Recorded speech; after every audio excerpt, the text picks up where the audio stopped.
오늘 본문에는 너무도 슬픈 한 여인의 이야기가 등장합니다.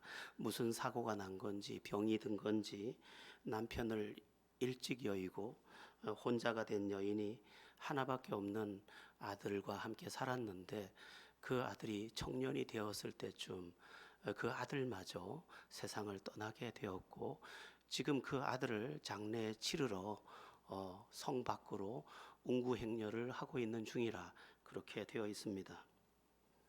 누구나 그렇듯 이 여인도 한때는 아름다운 여인이었을 것입니다.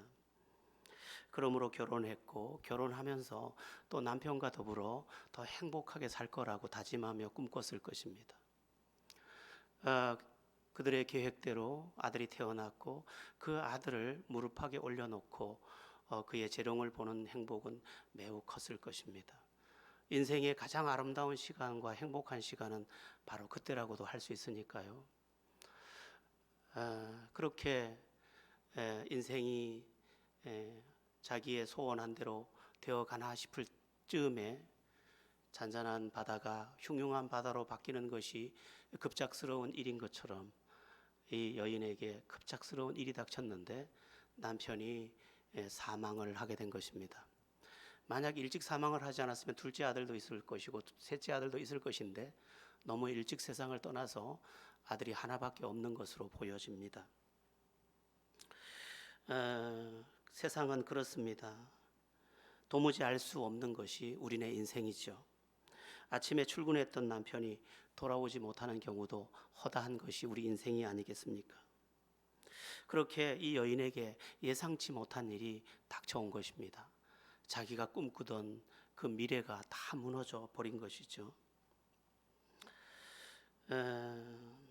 철석같이 믿고 있던 그 남편이 세상을 떠나면 졸지에 과부라는 타이틀을 얻게 되고, 그 과부라는 그 시대의 여인들은 이 세상에서 가장 비참한 한 인간이 됩니다. 여인이 직장을 가지기가 어려웠던 시대, 그리고 남편이 죽으면 그 책임이 마치 그 여인에게 있는 것처럼 치부되던 시대, 그 시대에 이제 혼자가 된 것입니다. 사람들의 눈초리도 사나웠고 앞으로 살아갈 일들도 캄캄했을 것입니다. 그럴지라도 대부분의 사람들이 그런 것처럼 어렵사리 마음을 추스리고 힘을 내었습니다. 남편과의 사이에서 태어난 하나밖에 없는 아들이지만 그 아들을 잘 길러야 했기 때문에 그렇습니다. 세월이 지나면서 아들을 보는 기쁨이 컸을 것입니다. 남편의 모습도 아들에게서 볼 수 있었을 것입니다. 비록 가난해도 든든한 시간을 보내고 있었을 것입니다. 그런데 너무도 야속하게, 너무도 무정하게 그 아들이 어느 날 갑자기 또 세상을 떠나고 만 것입니다. 예수님께서 이 죽은 아들을 가리켜서 청년아 일어나라 하신 걸로 봐서 이제 얼마 안 있으면 장가도 갈 수 있는 나이가 된 것으로 보이니까, 이제 조금만 더 있으면 저 아들의 몸을 통해서 그 아들의 아들을 품에 안을 것이라고 기대했을지도 모릅니다. 조금만 더 참으면 된다. 통곡의 세월이 지나가고 있다. 애곡의 세월이 지나가고 있다. 이제 하늘이 열릴 거야. 그렇게 여길 때쯤인데 더 무섭게 하늘이 무너져 내린 것입니다. 그러나 어떡하겠습니까? 차라리 자기도 따라서 죽고 싶은 심정이지만 산 사람은 살아야 하고 죽은 사람은 또 무덤에 보내야 합니다. 찢어지는 아픔을 안고 운구행렬을 따라서 성문을 나서고 있습니다. 아무리 위로해도 위로될 수 없는, 위로받을 수 없는, 그 무엇도 위로가 되지 않는 그 길에 이 여인이 서 있는 것입니다. 어떤 엄마가 죽은 아들을 붙잡고 나 이제 못 살아, 나 이제 못 살아, 나 어떻게 살아, 나도 데려가, 그러는 것처럼 이 여인도 아마 이 운구행렬을 붙잡고 그 아들의 시체를 붙잡고 그렇게 울었을 법한 그런 시간입니다. 그러나 어쩔 수도 없습니다. 상여는 계속해서 무덤을 향해 가고 있고 자기는 그 뒤를 가장 비참하게 뒤따르고 있습니다. 그런데 그 앞에 갑자기 예수님이 나타나신 것입니다. 너무도 가여운 이 여인을 향하여 예수님께서는 말씀하셨습니다. 울지 말라. 참 따뜻한 말입니다. 울지 말라. 그러나 묻게 됩니다.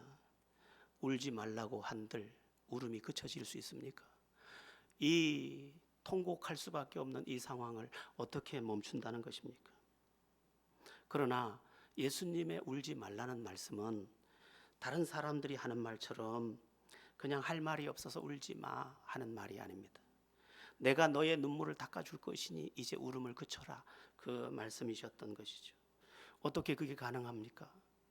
그것은 예수님의 구세주 되심 때문입니다. 예수님께서 과부의 아들을 향하여 말씀하셨습니다. 청년아, 내가 말하노니 일어나라. 아니, 우린 또 묻게 됩니다. 어떻게 죽은 자가 살아납니까? 그러나 그 죽었던 청년이 예수님의 그 말씀의 명령을 따라 일어나 앉고 말도 하였다, 그렇게 말씀하고 있습니다. 죽었던 청년, 그래서 절망이었던 이 청년이 엄마 품에 다시 안겨지게 된 것입니다. 여러분, 예수 믿는 우리가 잊지 않고 반드시 기억해야 할 중요한 사실 하나가 있습니다. 그게 뭐냐? 구세주 되시는 예수님의 말씀은 단지 말이 아니라는 것입니다. 애곡해서 통곡해서 우는 여인을 향해서 울지 말라고 하실 때도 그냥 하는 말이 아닙니다. 내가 너 눈물 닦아줄 테니 울지 마입니다. 청년아, 내가 내게 말하노니 일어나라 하신 것도 그냥 말이 아닙니다. 실제로 살려내시기 위해 말씀하고 계신 것입니다. 만일 울지 말라고 한 그 말이 말에 그치거나, 또 청년아 내가 말하노니 일어나라고 하신 것이 말에 그친다 라고 하면 기독교는 종교에 그치고 말 것입니다. 그저 슬픈 마음이나 조금 위로받는 그러한 장소가 되고 말 것입니다. 다른 종교를 폄하하려는 것이 아니라 다른 모든 이방 종교는 사실 그런 위로를 받는 것에 그치고 있습니다. 향한 자로 피워놓고 108배를 하고 1080회를 하고, 그럴지라도 무슨 변화될 일은 아무것도 없습니다. 내가 이만큼 절했고 이만큼 빌었으니 내가 뭔들 한 듯하여 그냥 작은 위로라도 받고 가는 것이고, 실제로는 아무 일도 일어나지 않습니다. 그냥 물 떠놓고 그렇게 손이 닳도록 빌고 또 빌어도 마음의 위로 외에는 아무것도 올 수 없는 것과 같습니다. 그러나 주님의 말씀은 전혀 다릅니다. 구세주 되신 주님의 말씀은 전혀 다릅니다. 울지 말라 하시면 눈물을 닦아주는 것이고, 일어나라 하면 일으켜 주시는 것입니다. 성경 66권에 나타난 주님의 모든 말씀이 그렇습니다. 우리를 향해 강조하고 계시는 기도 응답도 마찬가지입니다. 기도는 우리의 마음이나 위로하려고 기도해 하나님께서 들어주셔 위로하려고 하시는 말씀이 아닙니다. 그 말씀은 그대로 사실입니다. 구하라 그리하면 받으리니 너희 기쁨이 충만하리라, 이 말은 그대로 사실입니다. 어느 날 저는 온 마음이 옥죄고 숨이 가빠서, 그리고 제가 누워서 느낄 수 있는 혈압의 속도가 쿵덕쿵덕쿵덕하며 목 뒤에 근육 사이로 혈관이 흐르는 소리를 느낄 수 있고, 가슴이 뛰는 소리를 느낄 수 있고, 너무너무 무거워서 그렇게 밤잠을 못 자는 하얀 밤이 있었습니다. 어떻게 어렵사리 새벽녘에 조금 잠이 들었다 새벽 기도하고 또 지친 날을 살고 또다시 다음 날을 맞이해야 했습니다. 그런데 이제 잘 시간이 가까워오자 제 마음에 이런 생각이 들었습니다. 어제같이 그러면 안 되는데, 나는 새벽 기도도 해야 하고 또 진리의 말씀을 생명으로 선포해야 하는데, 자야 되는데. 그래서 저는 따로 작은 방에 가서 이렇게 기도했습니다. 주님, 응답을 약속하신 주님, 오늘 밤은 그 문제가 전혀 떠오르지도 않게 해주시고, 또한 마음의 두근거림이나 혈액의 급함도 보지 않고 평안하게 잠들고 내일 아침이 소망의 아침이 될 수 있도록 역사하여 주시옵소서. 오늘 밤은 편히 잠들게 하옵소서. 그렇게 기도하고 잠자리에 들었습니다. 저는 제 기억에는 1분인지 5분인지 모르지만 쉽게 잠들었고, 그 기억도 다 잊어버렸고, 아침에 서서히 밝아오는 아침을 보며 제 입술이 이렇게 고백하고 있었습니다. 하나님 들어주셨군요. 새 아침이군요. 오늘도 구합니다. 오늘 밤도 평안하게 하시고 오늘 밤도 그 문제에서 벗어나게 하시고 또한 더욱 구하오니 이 문제가 근원부터 사라지게 해 주시옵소서. 그랬는데 하나님께서 그날 12시쯤 되었을 때 제 마음에 이상한 평안을 계속 보내주셨습니다. 제 마음이 아주 평안하고 고요하다는 것을 느낄 수 있었습니다. 그 평안이 내 전 존재를 주장하기 시작했습니다. 그리고 오후 5시쯤 됐을 때 어디로부턴가 연락이 왔습니다. 그것은 제가 고민하던 문제가 해결됐다는 소식이었습니다. 그리고 할렐루야 찬송하게 되었고 저는 다시 한번 날마다 기도하고 날마다 응답받고 그 말씀의 사실됨을 날마다 경험하면서도 다시 한번 주님을 찬송하는, 그리고 다시 한번 하나님은 기도에 응답하시는 분입니다. 하나님은 살아계시는 분입니다. 하나님은 말씀만 하시는 분이 아닙니다. 그 말씀은 그대로 진리십니다. 그렇게 제가 고백할 수 있게 되었습니다. 여러분, 만일 하나님의 말씀이 말뿐이라면 우리는 무엇을 의지할 수 있겠습니까? 어떤 희망인들 가질 수 있겠습니까? 우리가 기대하고 바라보는 천국도 마찬가지입니다. 단지 말뿐이면 우리는 무엇으로 위로를 받겠습니까? 지금부터 30년 전 이야기입니다. 대학생 선교회 CCC에서 동남아 지역으로 선교를 떠났습니다. 수백 명의 CCC 맨들이 이제 동남아 선교를 위해 떠났는데 어떤 섬 지역으로 건너가다가 배가 뒤집힘으로 인해서 여러 명이 목숨을 잃게 됩니다. 대학생 선교회, 그걸 파송했던 대학생 선교회가 정말 비상사태를 맞이했고 통곡에 통곡을 하는 바닷가의 눈물이 바다를 이루는 그러한 지경이 되었습니다. 이 소식을 전해 들은 대학생 선교회 간사였던 최용덕 간사, 낮엔 해처럼 밤의 달처럼을 작곡한 최용덕 간사가 아주 슬픈 마음으로 곡을 준비해서 썼는데 그게 조금 전에 우리 최건호 집사님, 방경민 간사가 불렀던 찬송입니다. 제가 그 가사 내용을 다시 한번 읽어드리겠습니다. 우리 이 땅에 몸으로 태어나 무슨 일 하다가 무엇을 남기랴. 우리의 인생을 누가 대신 살아주나. 너와 내가 남남으로 주 앞에 설 때에 우리 무엇으로 주님께 드리랴. 혹은 긴 인생, 어떤 인 짧은 인생, 그러나 누구도 영원히 살 수 없네. 천국이 없다면 인생이란 허무한 것, 너와 내가 영혼으로 만날 수 없다면 우리 이별은 어떻게 견디랴. 주님 안에서 영원한 생명 얻어 언젠가 또다시 만날 수 있기에 우리 헤어져도 슬프지 않을 수 있어. 너와 내가 영혼으로 또다시 만나세 주님 우리 위에 함께 계시리라. 이 찬양을 그 장례식장에서 이제 이 곡을 CC맨들이 수천 명, 수만 명이 모여서 이 장례식을 치르며 이 찬양을 불렀습니다. 그런데 제가 그 당시에 청년부 전도사였습니다. 청년부 담임 전도사였는데 청년부 우리 청년 중에 지금은 그 사람이 사모가 됐는데 그 자매의 아버지가 세상을 갑자기 떠나게 됐습니다.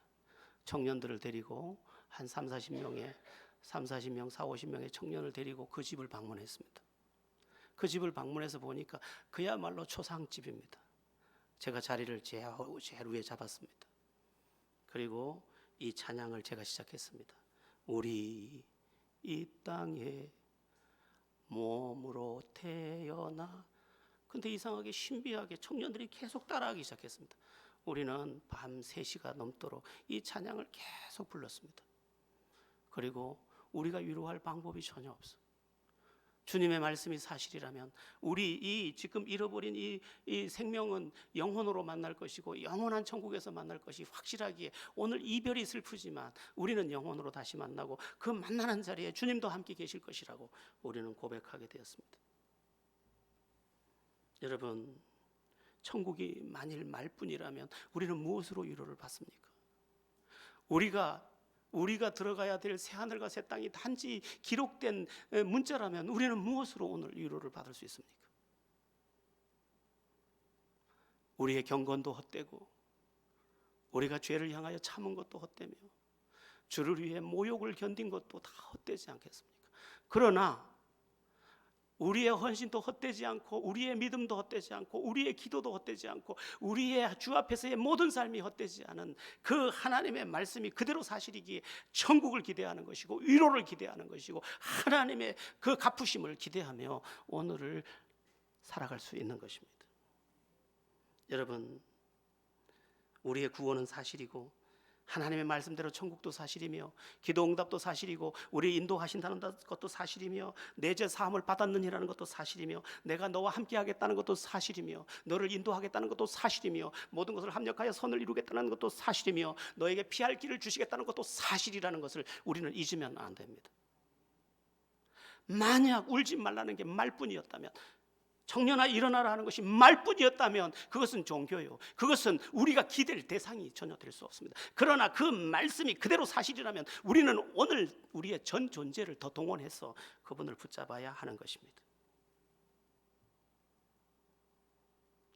그러면 오늘이라는 시간에 중요한 것은 뭘까? 지금 이 시간에 매우 중요한 것, 그것은 뭘까? 오늘 본문에 그 해답이 나와 있습니다. 오늘 본문을 보면 죽은 청년의 장례 행렬은 지금 성 밖으로 향하여 가고 있습니다. 이제 조금만 더 가면 이 청년은 무덤 속에 들어가게 될 것입니다. 그런데 그 앞에 예수님이 나타나셔서 장례 행렬을 멈추어 세우십니다. 그리고 울지 말라 하셨고 청년아 일어나라 하셨습니다. 여기에 중요한 키가 담겨 있습니다. 그게 뭐냐? 주님 앞에서 멈추는 것입니다. 우리는 멈출 줄을 모릅니다. 욕심의 걸음을 멈추지 못합니다. 욕망의 걸음을 멈추지 못합니다. 자기 생각의 걸음을 멈추지 못합니다. 자기의 계산의 걸음을 멈추지 못합니다. 계속 내가 옳은 줄 여기고 내 길을 지금 계속해서 가고 있습니다.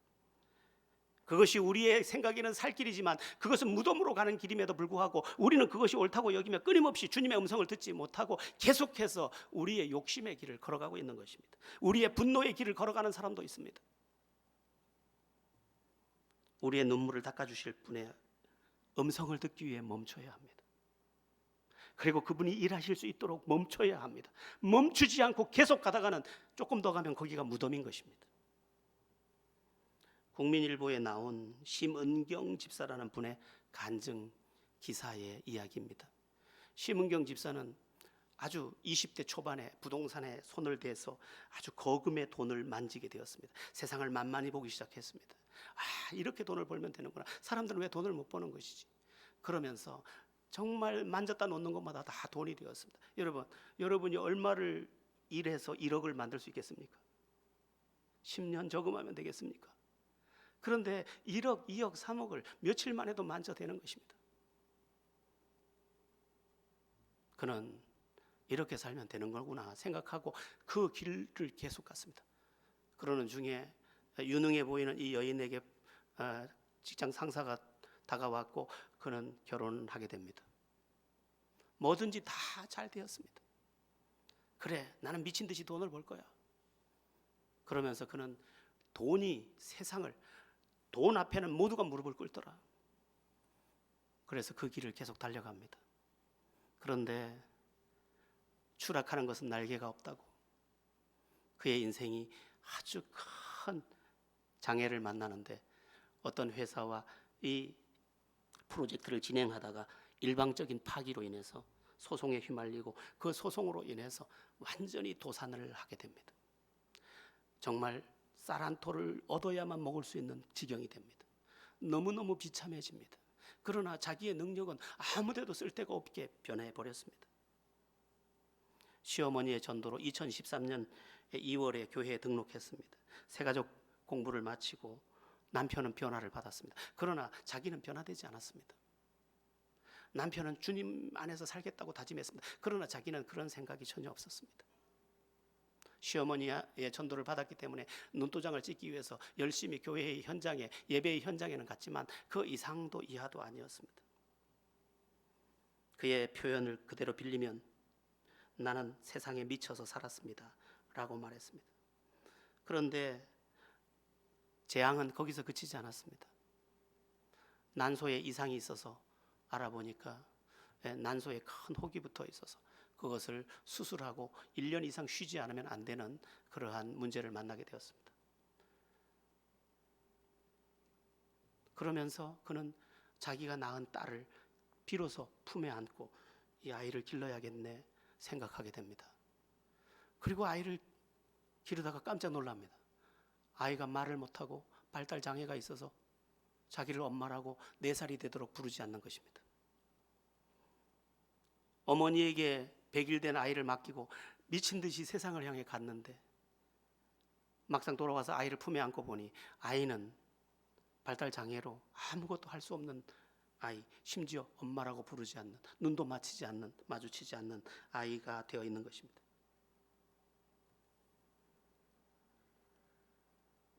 그러는 중에 그는 점점점 하나님을 의지해야 되겠다 생각하고 기도하기 시작했는데 하루는 통성기도 시간에 이렇게 기도했습니다.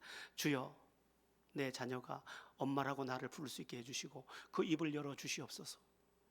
계속 그 기도만 했습니다. 그런데 갑자기 자기 마음에 들려오는 한 음성이 있었는데 너는 지금 누구를 위해 기도하고 있느냐라는 음성이었습니다. 깜짝 놀라서 사방을 보니까 모두 기도하고 있고 아무도 자기에게 말하는 사람이 없었습니다. 그는 다시 주여, 내 자녀의 입을 열어주시고 그가 정상인이 될 수 있게 도와주시고 또다시 음성이 들려왔습니다. 너는 지금 누구를 위해 기도하고 있느냐?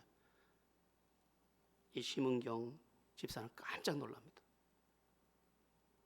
하나님이 아셨구나. 나는 저 아이가 빨리 정상인이 되면 또 맡기고 나는 세상으로 미친 듯이 달려가서 내 능력을 다 발휘해서 저 많은 돈들을 다 내 손아귀에 지리라고 마음먹었는데 하나님께서는 너 지금 딸 위해 기도하는 거야? 너 세상으로 가기 위해 기도하는 거야? 저 아이 처리해놓고 네 뭐 하려고 하는 거야? 라고 묻고 계시더라는 것입니다. 심은경 집사는 그 자리에서 내려와 정말 통곡하며 울기 시작합니다. 주님, 나는 죄인입니다. 이제 멈추겠습니다. 아니, 멈추는 게 아니라 세상을 향한 욕망을 끊겠습니다. 그리고 주님만 바라보겠습니다. 그렇게 결심하고 주 앞에 엎드리기 시작합니다. 성령님은 그의 마음을 만져주셨고 그에게 그를 기다렸던 하나님이 그를 안아주시고 그를 위로하시며 새롭게 하기 시작했고 어느 날 담임 목사님을 통해서 기도를 받고 난 후에 아이의 입이 열려서 최초로 엄마하고 부르는 음성을 듣고 그 아직도 정신지체가 있는 발달장애가 있는 그 아이와 함께 지금 영적 삶을 살고 있노라 그렇게 고백하고 그의 마지막에 저는 세상에 미치고 돈에 미쳐서 살았습니다. 이제는 멈추었습니다. 주님의 음성이 들립니다. 주님과 더불어 승리할 것입니다. 여러분, 우리는 얼마나 더 달려야 하겠습니까? 예배마저 내팽개치고 형식적인 예배 생활, 형식적인 신앙 생활 그렇게 하면서 내가 진짜 미친 것은 돈이고 내가 미친 것은 욕망이고 내가 미친 것은 나 자신인 것을 우리는 부인할 수 없습니다. 여러분, 우리는 말만 있는 말뿐인 종교 안에 들어와 있는 것이 아닙니다. 주님의 그 말씀은 그대로 사실이며 그 말씀이 실제로 내 안에 믿음으로 접목되고 적용될 때 내 삶에도 변화가 일어날 것이고 내 인생은 새날을 보게 될 것입니다. 믿음으로 살아도 어려운 날이 있는 것은 사실입니다. 그러나 그것도 과정이고 연단받는 과정이고 훈련받는 과정이고 새롭게 되는 과정이고 변화되는 과정이고 기도의 사람이 되는 과정이고 또한 모든 집착에서 벗어나는 과정일 뿐입니다. 다윗도 쫓기고 쫓겼지만 이후에 그가 모든 것을 벗고 날 때 승리가 그를 기다렸던 것처럼 우리가 오늘 진정한 신앙의 자리로 나아간다면 우리 모두가 또한 심은경 집사처럼 승리의 고백과 믿음의 고백을 할 수 있게 될 것입니다. 지난번 말씀드렸던 링컨도 얼마나 엄청난 고난을 통과합니까? 그러나 진정한 믿음이었기에 진정한 말씀의 사람이었기에 진정한 기도의 사람이었기에 끝내 승리의 자리에 서지 않았습니까?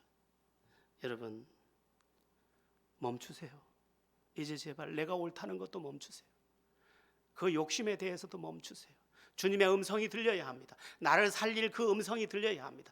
주님의 손이 나를 만져야 합니다. 나를 살려내야 합니다. 그러기 위해 필수적으로 필요한 것, 멈춰라.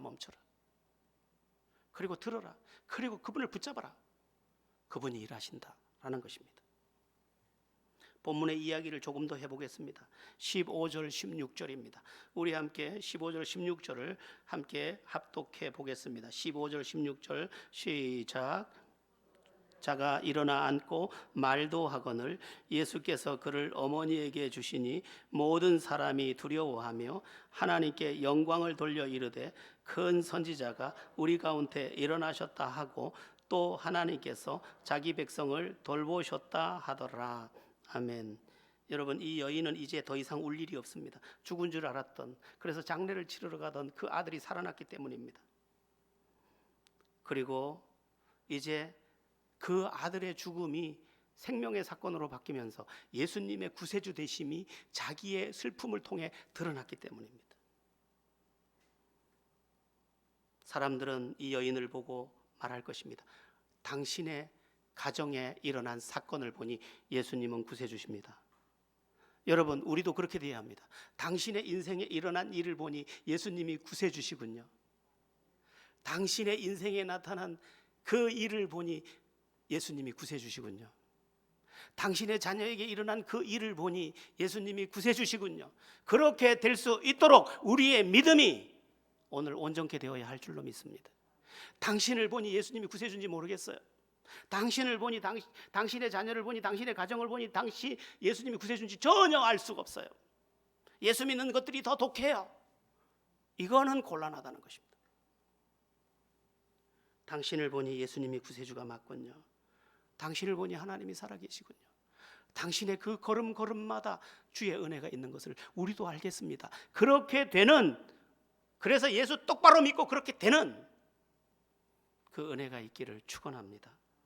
17절도 함께 보겠습니다. 17절입니다. 시작. 예수께 대한 이 소문이 온 유대와 사방에 두루 퍼지니라. 아멘. 이 여인에게 임한 기적 때문에 온 유대가 예수님의 구세주 되심에 대한 소식을 듣게 되었습니다. 여러분, 우리의 믿음이 진정한 믿음이면 그렇게 됩니다. 하나님의 말씀을 제대로 믿고 제대로 의지하고 하나님의 은총을 제대로 경험한 내 인생이 된다면 그것은 곧 세상으로 하여금 예수님이 구세주임을 증명하게 하는, 그것도 요 동네만 아니라 내 친구만이 아니라 온 유대 전체가 그랬던 것처럼 나를 통하여 온 세계가 예수님의 구세주 되심을 보게 될 것입니다. 울지 말라, 일어나라, 그것은 단순한 말이 아니었습니다. 그냥 우리를 적당히 위로하려고 하신 말씀이 아니었습니다. 그것은 그의 눈물을 진짜 닦아주고 그의 죽음을 생명으로 진짜 바꿔주는 생명이요, 사실이요, 사건의 말씀이었습니다. 여러분, 오늘 우리에게도 동일합니다. 성경에 기록된 66권의 모든 말씀은 말이 아닙니다. 그냥 기록된 글이 아닙니다. 이 말씀은 그대로 사실이며 믿는 자 속에서 능력으로 역사하는 권능의 말씀인 것입니다. 그러므로 오늘 우리는 다시 한번 결심하고 다짐해야 합니다. 나는 멈춰서리라. 주님의 음성을 다시 귀 기울이리라. 나는 온전히 믿어 승리를 통하여 주님이 구세주 되심을 증명하리라.